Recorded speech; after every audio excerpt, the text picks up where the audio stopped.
Good morning, everyone. Good morning, Rabbi. We are learning Mishnah Beitza, Perek Dalet, Chapter 4, Mishnah Gimel, Mishnah 3. Ein mevakin eitzim. We may not chop wood. Loi min hakoires. Not from beams, which are construction beams. Now, you want to chop wood from a construction beam for firewood, which we already said yesterday that you can't do because a construction beam is set aside specifically for construction. You don't want to use it for anything else because you don't want to bear the loss that could come to you from using that construction wood for something else. And therefore, it is muktzah according to all opinions. So the Mishnah starts off, you cannot cut wood, not from construction beams. Nor can you chop wood from a beam that broke on Yontif. Now, if one of these construction beams break, what are you going to use it for? Firewood. So right now, its purpose changed. The problem is that when did it break? On Yontif. That means when Yontif began, it was muktzah because of a construction beam. On Yontif, because it broke, it's no more a construction beam. It could be firewood. But the rule is that once, if it was muktzah, when Yontif began, then it says muktzah the entire day. That's the rule. Migadis katsoi ben hashmashos, it's katsoi l'kulayama. If at twilight, meaning if after sunset, if the period between day and night, which is a period of doubt, and that's the point where, practically speaking, we have to start observing Yontif or Shabbos.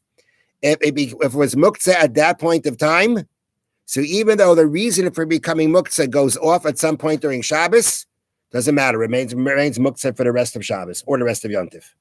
So in this case, where the construction beam was still a construction beam when Yontif started, but then it broke, so it's no more construction beam. It would be firewood. That's what it would be now. Mm-hmm. Nonetheless, since when Yontif began, it was muktzah. It remains muktzah, unmovable until the end of Yontif. Now, if let's say that beam broke before Yontif, that means before Yontif it was already firewood, then go ahead, chop away, right?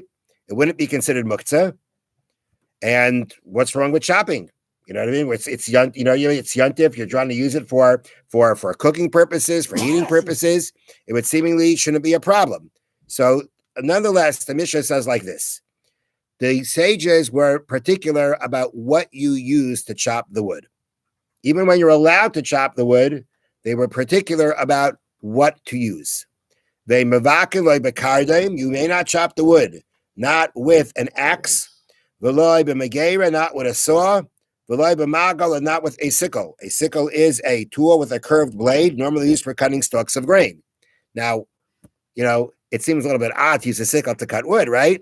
Nonetheless, anything that is considered a kli of an uman, anything that a craftsman would use, meaning it's a particular utensil used for a particular thing and used when a craftsman wants to do his job. You cannot use that to cut the wood, even if it's the irregular way. Because if people see you handling even a sickle or a saw or an axe, they're going to think that you're handling it for the purpose of doing some kind of a job that you would typically do with that. And that would mean that they'd start wondering or suspecting you of doing malacha work on Yontif that you can't do. Like an axe is something you use to do a big job. A sickle is used for harvesting grain, right, on a large scale. So even if you're going to use those things for chopping wood, nonetheless, the problem is people are going to think that if you're handling it, that you're taking it or using it to do something that would be forbidden to do on Yontif. So therefore, the only thing they said is, so no chopping the wood, not with an axe and not with a saw and not with a sickle, but rather what you do with it is you can chop the wood with a kupitz. A kupitz is a cleaver, a meat cleaver. Now, a meat cleaver, you'd say, isn't that also maybe a craftsman? Don't butchers use cleavers? Yes, but people also use cleavers. And therefore, it is not seen as a craftsman's tool. And therefore, that is what you could use to chop the wood. It's not going to be such an easy way to do it. It's certainly not going to be clean and easy, but at the end of the day, you can get it done, and that is how you have to do it. Because using anything else would be a problem that it seems that you'd be desecrating Yontif. That's what people would suspect if you'd be using those things. Okay, next. Bayashumale Paris. You have a house full, you have a house, an area, a enclosed area, a house that's filled with produce. It's a storage house filled with produce. Sasum, before Yontif, it was closed up, meaning let's say the doorway was sealed. It was sealed shut. You had these bricks that you put up in front of the doorway to seal the opening. Vinivchas.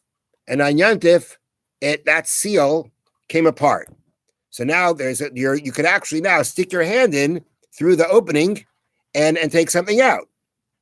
Now, we've mentioned before that in a situation where even something like fruit, which is food, but if you don't intend to use it because you don't see yourself using it, it would be muktzah.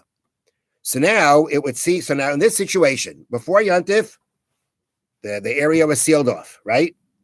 You didn't seemingly have access to the fruit. You didn't have access to it. So when Yontif began, did you intend to use it? Seemingly not.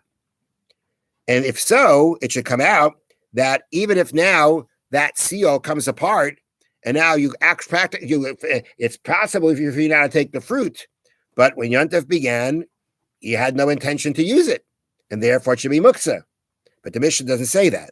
Mishnah says, you can now, from that area that came apart, that came open, you can now remove fruit. How could that be? And the answer is that it says sasam, which means closed up.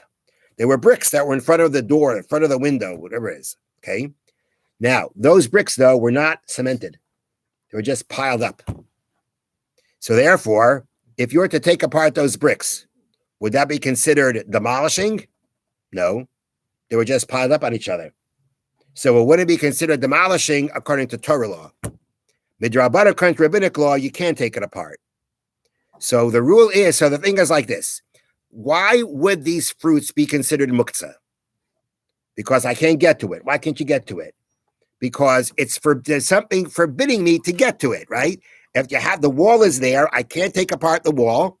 So because there's a prohibition to take apart the wall, therefore, what's in there is muktzah. Therefore, what's in there is set aside from usage. The rule is that if the isser that's causing it to be muktzah, if the prohibition causing it to be muktzah is only a rabbinic prohibition, like in this case where the bricks are not cemented together, so according to Torah law, you can take it apart. It's only according to rabbinic law you can't take it apart. Then it's not muktzah. That's the rule. Muktzah machmas isser, to be muktzah because of a prohibition, has to be a Torah prohibition. If it's because of rabbinic prohibition, which means according to law you could have gotten to it, then therefore it is not considered muktzah. Rabbi Meir says, Rabbi Meir says, forget about if it came apart. You could actually take it apart on Yontif. That if it didn't fall apart, it's all there, but it wasn't cemented together. You can take off those bricks. You can take apart those bricks and go ahead and take the fruit out of there. Now the question is, but isn't there rabbinic prohibition that you can't take apart even an uncemented wall?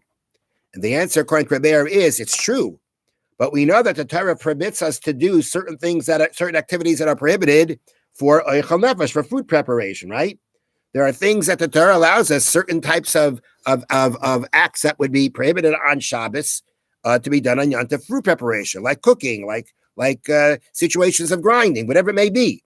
So Reb Meir says this. So once we know that the Torah allows us to do certain things for the purposes of food preparation, Reb Meir holds a rabbinic prohibition will also, if it's a rabbinic prohibition and it's not directly involved with the food, it's like you're trying to get to the food, right? You want to take a way down the wall to get to the food. If that is only, if what's involved in that is only rabbinic prohibition, that would be pushed aside to get the food. That would also, that if we find that the Torah allows you to do certain things for food preparation, you could actually do rabbinic prohibitions to get to the food. And therefore, according to Reb Meir, take it apart, just take the bricks away. The Tanna Kama, the first opinion, says no. The Tanna Kama says, even though it's a derabbanan, it's a rabbinic prohibition, but it falls under the category of demolishing. So the malacha, the act of demolishing. Demolishing was not permitted for the purposes of food preparation. There are certain specific ones that were, there are certain ones that aren't. So, and demolishing was not permitted for the purpose of getting to your food. So therefore, even if it's only a demolishing that would be forbidden with the Rabbanan country rabbinic law, the Tanna Kama, the first opinion, says you still can't do it. So only if the wall came apart on its own, then you'd be able to stick your hand and get the fruit, but you wouldn't be able to take apart the brick, take away the bricks themselves to get to it. Have a wonderful day. Thank you, Rabbi. And that's the